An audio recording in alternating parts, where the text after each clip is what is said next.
MSc previous के जो paper हमारा सेकंड है उसके हम स्टैटिस्टिकल मैकेनिक्स में जो पिछले लेक्चर्स में किया था वो स्टैटिस्टिकल वेट्स निकाले थे क्वांटम स्टैटिस्टिक्स और क्लासिकल स्टैटिस्टिक्स का जो एमबी स्टैटिस्टिक्स है, डिरैक का स्टैटिस्टिक्स है, फर्मी डिरैक और फोर्स-आइंस्टाइन। तो इन डिस्ट्रीब्यूशंस के लिए हमने एंट्रोपी निकाली थी और k l N of delta gamma होता है, और हमने स्टैटिस्टिकल वेट्स को रख के और उसके बाद तीनों के लिए हमने ये क्वांटिटीज़ कैलकुलेट की थी कि इनकी क्या वैल्यूज़ एक्सप्रेशंस रहेंगे। अब नेक्स्ट जो हमारा आज का पार्ट रहेगा वो ये है कि इसका डिस्ट्रीब्यूशन लॉ कैलकुलेट करें। तो डिस्ट्रीब्यूशन लॉ को कैलकुलेट करने के लिए जो भी हमें प्राइमरी कंडीशन है वो ये है कि ये जो है मोस्ट प्रोबेबल डिस्ट्रीब्यूशन होना चाहिए पार्टिकल्स का। और हमने ये देखा था कि जब भी मोस्ट प्रोबेबल डिस्ट्रीब्यूशन होगा तो वो एक स्टैटिस्टिकल इक्विलिब्रियम को कॉरस्पॉन्ड करता है, और जब भी कोई सिस्टम इक्विलिब्रियम को कॉरस्पॉन्ड करता है तो उसके लिए एंट्रोपी जो है वो मैक्सिमम होती है। इसका मतलब ये हुआ कि ये जो एक्सप्रेशंस हमने निकाले थे बोल्ट्जमैन, बोस और फर्मी के लिए, उसके अंदर अगर हम इन एक्सप्रेशंस के लिए मोस्ट प्रोबेबल डिस्ट्रीब्यूशन निकालना चाहते हैं तो हमें डेल्टा एस को हम ज़ीरो कर सकते हैं, क्योंकि अगर एंट्रोपी मैक्सिमम होगी तो डेल्टा एस जो है वो वेरिएशन जो है वो ज़ीरो होगा। तो हम यहाँ क्या करेंगे कि इन इक्वेशंस में डेल्टा एस अपॉन के ले रहे हैं, जिससे कि राइट हैंड साइड में सिर्फ ln ऑफ डेल्टा गामा आई बचेगा। तो हम प्रोबेबल के लिए डेल्टा एस बाई के को ज़ीरो करेंगे। इस इक्वेशन जो है हमारी जो 27 आई थी, उस इक्वेशन को हम बारी बारी से 24 से 26 वाली इक्वेशंस को इसके अंदर रखेंगे, और हम देखते हैं कि इनको रखने पर एक कॉमन एक्सप्रेशन हमारा आएगा। आप इसको इजीली कैलकुलेट कर सकते हैं, बहुत मुश्किल काम नहीं है। ये आ जाएगा summation of i delta N I L N of ji I upon N I minus j is equal to zero. यहाँ जे जो है वो अगर बोल्ट्जमैन गैस है तो उनके लिए ज़ीरो आएगा, अगर बोस गैस है तो -1 आएगा, और जे +1 आएगा अगर वो फर्मी गैस है। इस एक्सप्रेशन जो दिए हुए हैं इन तीनों को 24, 25, 26 इक्वेशंस को आप इसके अंदर रख के कैलकुलेशन कर सकते हैं। अब हमारे जो कंडीशन थी कि total number of particles of the entire system, जो कि एक मैक्रोकैनोनिकल के अंदर होता है, वो total n number of particles fix, so delta N i n is zero, so summation of i delta N I is zero. और इसी तरह टोटल एनर्जी फिक्स है तो डेल्टा ई ज़ीरो होगा टोटल, तो इसी से summation i epsilon I delta N i zero होगा। एप्सिलॉन आई में हमें डेल्टा नहीं लिखना है, उसका कारण ये है कि हर सेल के लिए जो एनर्जी है लेवल की वो फिक्स होगी, और नंबर जो है वो फ्लक्चुएशन हो सकता है डिपेंडिंग ऑन दी स्टैटिस्टिक्स जो हम ले रहे हैं। नाउ इसको सॉल्व करने के लिए एक तरीका ये होता है कि इस इक्वेशन को कैसे सॉल्व किया जाए 28 को। तो इसके लिए इन दो इक्वेशंस को यूज़ करके जो भी है delta N I is equal to zero और epsilon I delta N I is equal to, एक मेथड यूज़ करते हैं जिसको बोलते हैं Lagrange's method of undetermined multipliers. तो ये जो मेथड है इसके अंदर क्या करते हैं कि दो अननोन कोफिशिएंट्स लेते हैं, जैसे अल्फ़ा और बीटा। अब इसमें जो समेशन आई डेल्टा एन आई की इक्वेशन है इसको अल्फ़ा से मल्टीप्लाई करें, और जो summation i epsilon I delta N I is equal to zero है उसको बीटा से मल्टीप्लाई करें, और इसको 28 नंबर इक्वेशंस में जो है उसके अंदर इसको जोड़ दें। जब आप जोड़ेंगे तो ये summation I delta N I L N of ji I upon N I minus J minus alpha minus beta epsilon I is equal to zero आ जाएगा, with delta N I common in all the 3 equations. अब क्योंकि जो N आई संख्या है वो arbitrary है हमारे यहाँ, तो इसलिए ये वाले 29 एक्सप्रेशन में ये चीज़ तभी संभव है जब कि जो ब्रैकेट में जो टर्म है वो ज़ीरो हो जाए। ये ज़ीरो हो जाएगी तो L N of ji I upon N I minus J is will be equal to alpha plus beta epsilon I, और इससे एन आई आप कैलकुलेट कर सकते हैं जो बहुत सिंपल है, G I upon alpha plus beta epsilon I exponential power में और प्लस जे। नौ ये जो अल्फ़ा और बीटा है इसको आप इजीली कैलकुलेट कर सकते हैं, आप सेकेंड ईयर की बुक में से भी कर सकते हैं, वहाँ ये फॉर्मूला दिया हुआ है और ये स्टैंडर्ड वैल्यूज़ हैं। अल्फ़ा जो है उसको हम माइनस म्यू बाई के टी से जानते हैं और बीटा जो है वो 1 बाई के टी आ जाता है। तो इसको यहाँ सब्स्टिट्यूट करेंगे तो N I will be equal to G I upon E to the power epsilon I minus mu divide by के टी प्लस जे। यहाँ ये चीज़ नोटिस करने की है कि यदि G I upon N I is very much larger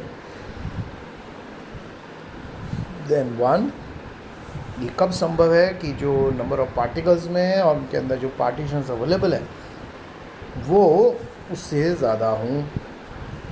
तो यहाँ पे G I upon N I will be of the order of ji I by N I plus minus 1 because this is very much larger than 1। So large अगर G I by N आई का ratio है तो both जो भी quantum distributions हैं वो classical जो हमारा बोल्ट्जमैन डिस्ट्रीब्यूशन है उसकी तरफ रिड्यूस हो जाएंगे, अप्रोच कर जाएंगे। दैट इज़ हम कहेंगे epsilon i minus mu upon k T is very much larger than 1। ये कब संभव है? ये तब संभव है जबकि टेम्परेचर्स बहुत हाई हो।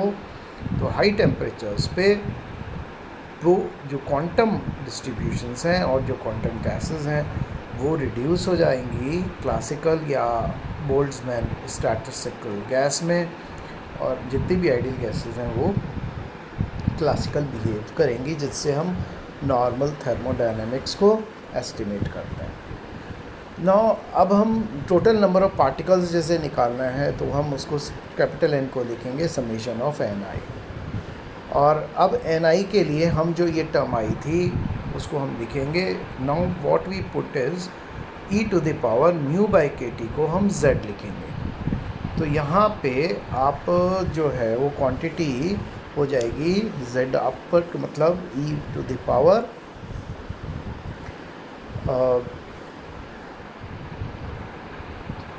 माइनस म्यू बाई के टी की टर्म है तो इसको हम जेड इन्वर्स से लिख सकते हैं, और तो G I upon Z inverse E to the power beta epsilon I minus plus 1। This is for Bose and Fermi statistics gas, और बोल्ट्जमैन के लिए क्योंकि वो अप्रॉक्सीमेशन लगेगा जी आई अपॉन एन आई इसमें, so we can write this as simply Z G I E power minus of beta epsilon I. और जैसा बताया वो आप फ्यूजिसिटी को E to the power mu by के टी या बीटा म्यू से लिख सकते हैं। इसी तरह टोटल एनर्जी कैलकुलेट करने के लिए summation I N I epsilon I use करना है, और capital total energy will be equal to Z and summation I ji I epsilon I E minus beta epsilon I, ये बोल्ट्जमैन के लिए, और summation I ji I epsilon I upon Z inverse E to the power beta epsilon I minus plus 1, so Bose Fermi के लिए। सो ये हमारा condition रहेगा। और अब हमें क्या करना है कि जो इक्वेशन 31 है थी हमारी एन की equation g I upon epsilon I minus mu by के टी, तो इसके अंदर जैसे जे बताया था आपको -1 is for boson gas so and +1 is for Fermi gas. तो यहाँ जहाँ भी एक्सप्रेशन में माइनस से साथ आ रहा है वो बोस के लिए है, और यहाँ पे प्लस जो साइन आ रहा है वो फर्मी के लिए। तो ये हमारे एक्सप्रेशन टोटल एनर्जी के लिए भी हो जाएगा G I epsilon I upon Z inverse E to the power beta epsilon I minus plus 1। अब इक्वेशन 31 जो n की इक्वेशन थी उसको यहाँ 24 से 26 के बीच में अगर हम रखते हैं तो हमें एंट्रोपी अब हम कैलकुलेशन कर सकते हैं for the most probable distribution. So s upon k हो जाएगा z summation I ji I e to the power minus beta epsilon I minus l n z plus 1, this is for Boltzmann, और g i bracket में beta epsilon I minus l n z Z is small physicity upon Z inverse e to the power beta epsilon I minus 1 minus ln of 1 minus Z e minus beta epsilon I, and this is for Bose and Fermi के लिए summation gi beta epsilon I minus ln Z upon Z inverse e to the power beta epsilon I plus 1 minus of ln 1 plus Z e minus beta epsilon I. This is for Fermi. Now ये जो equation 35 है जो कि Boltzmann Bose और Fermi के लिए हुई है, इससे हम डिड्यूस करते हैं कि जब भी कोई टर्म जैसे z e to the power minus beta epsilon i which is given as e power mu minus e i upon epsilon I upon k t which is very much less than 1, then Bose और Fermi जो है वो expression Boltzmann expression में reduce या change हो जाएंगे। और तो अब हम क्या करें कि बोल्ट्जमैन गैस जो कि जनरली हमारी थर्मोडायनेमिक्स और क्लासिकल स्टैटिस्टिक्स को फॉलो करती है, उसको हम यूज़ करें और उससे हम कुछ पैरामीटर्स निकालने की कोशिश करेंगे थर्मोडायनामिक एक्सप्रेशंस। तो इन द लिमिट क्योंकि क्लासिकल शुरू हो जाता है, तो बोल्ट्जमैन के लिए हमें वॉल्यूम जो है compare to the distance between the molecules and the size v is very large, so we take it as infinite. और इस केस में क्योंकि quantum reduces to classical, so summation sign जो है वो जितने भी उनको हमें इंटीग्रल से रिप्लेस करना होगा। बस रिप्लेस करेंगे टोटल नंबर ऑफ पार्टिकल्स आ जाएंगे z 0 to infinity e minus epsilon by kt d epsilon g d epsilon e is equal to then z 0 to infinity minus epsilon by kt and epsilon g epsilon d epsilon. Using quantum mechanics, the number of quantum states for volume V. अब यहाँ पे जब हम quantum mechanics करते हैं तो quantum mechanics में हम एक जैसे बताया था फेज स्पेस के लिए भी किया था, एक हाइपर स्फीयर लेते हैं और इसके अंदर जो शेल बनती है हाइपर शेल, उसका जो एक पतली पट्टी है उसकी थिकनेस होती है dp और उसका जो वॉल्यूम है 4πp² होगा उसका सरफेस एरिया। और अगर हम कोऑर्डिनेट्स को लेते हैं जैसे कि दो हमने q और कोऑर्डिनेट, उससे दो टोटल वॉल्यूम आता है v और उसका मिनिमम जो फेज स्पेस का वॉल्यूम है h3, तो उससे डिवाइड करेंगे तो उससे हम नंबर ऑफ़ क्वांटम स्टेट्स निकाल सकते हैं जिनका कि वॉल्यूम v है और वो स्टेट्स p और p प्लस dtp के बीच में रिसाइड कर रही हैं। तो ये नंबर ऑफ़ स्टेट्स हो जाएंगी gp dp is equal to 4πv upon h3 p² dp।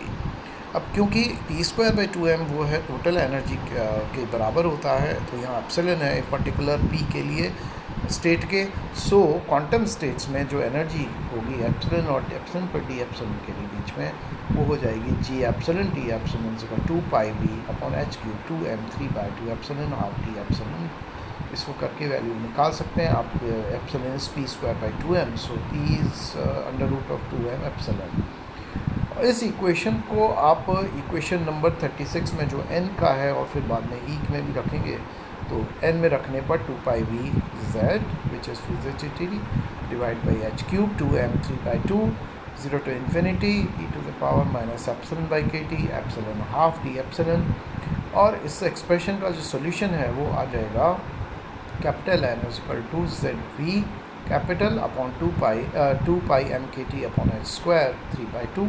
यहाँ पे हमने एक इंटीग्रल का यूज़ किया है जो किसी भी मैथमेटिकल बुक में मिल सकता है। 0 to infinity e to the power standard integrals होते हैं minus x xn dx n factorial value होगी इसकी। और यहाँ पे n को आप सेलेक्ट कर लें कि जो भी टर्म है, जैसे कि यहाँ हाफ आ रही है या 3/2 आ रही है एनर्जी में, सो ये गामा फंक्शन के बराबर होता है गामा n+1 और गामा हाफ जो है वो √π होता है। तो लेमडा को अगर एप्सिलॉन बाई kt करें तो आपको ये टर्म इजीली कैलकुलेशन हो जाएगा। तो यहाँ पे n को हम लिख सकते हैं zv अपॉन λ³। यहाँ ये जो लैम्डा है ये इसको हम थर्मल डी ब्रॉगली वेवलेंथ बोलते हैं and it is given by h²/2πmkt whole 1/2।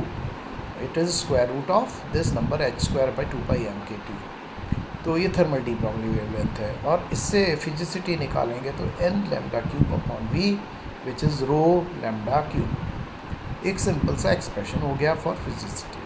इसी तरह टोटल एनर्जी निकालने के लिए वही सेम सा एक्सप्रेशन होगा, एक्सेप्ट ये कि जो ब्रैकेट जो इंटीग्रल में टर्म्स हैं वो 3/2 हो जाएंगी, तो माइनस एप्सिलॉन t 3/2 और इधर भी 2 pi V Z upon H cube 2m 3/2। इससे 3 जो ये सेम इंटीग्रल है उसको यूज़ करना है यहाँ वाला, और इससे जो वैल्यू आ जाएगी वो 3/2 जेड वी के टी अपॉन लैम्डा क्यूब। और इससे आप जो वैल्यू z की वैल्यू को रख दें रो लैम्डा क्यूब, तो ये e जो है 3/2 n के टी आ जाएगा, जो कि बहुत ही स्टैंडर्ड इक्वेशन है आइडियल गैस की, जो हमने इसमें भी डिराइव की है।